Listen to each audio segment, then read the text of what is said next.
వేదిక మీద ఉన్న పెద్దలందరికీ నా నమస్కారం. ముఖ్యంగా దిల్ రాజు గారు నాకు లైఫ్ ఇచ్చారు. ఆయన నేను జీవితాంతం పెద్ద ఇంత విగ్రహం పెట్టుకోవాలి. అండ్ ఆల్సో పరుగుతోని నేను ఎంటర్ అయ్యాను ఆయన వాళ్ళ బ్యానర్తోనే.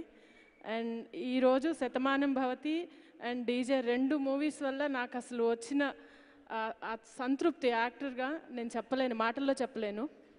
డీజే చేస్తున్నప్పుడు దానికి ఏం రెమ్యునరేషన్ వచ్చిందో నన్ను మర్చిపోయాను.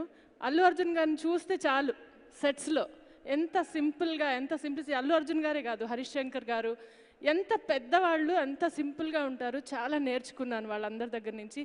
ఈ ఛాన్స్ ఇచ్చినందుకు చాలా థ్యాంక్స్. అసలు డీజే చూస్తున్నప్పుడు నేను దిల్సుఖ్ నగర్కి వెళ్ళి చూశాను. అక్కడ ఒక మామూలు శివగంగా థియేటర్లో డైలాగ్స్ వినపడలా, సాంగ్స్ వినపడలా, లిరిక్స్ వినపడలా, కేకలు. It was like fantastic. అసలు ఆ రెస్పాన్స్ కానీ అలాంటి రెస్పాన్స్ ఓన్లీ అల్లు అర్జున్ గారి మూవీలో. అసలు ఎంత బాగుందో నేను చెప్పలేను.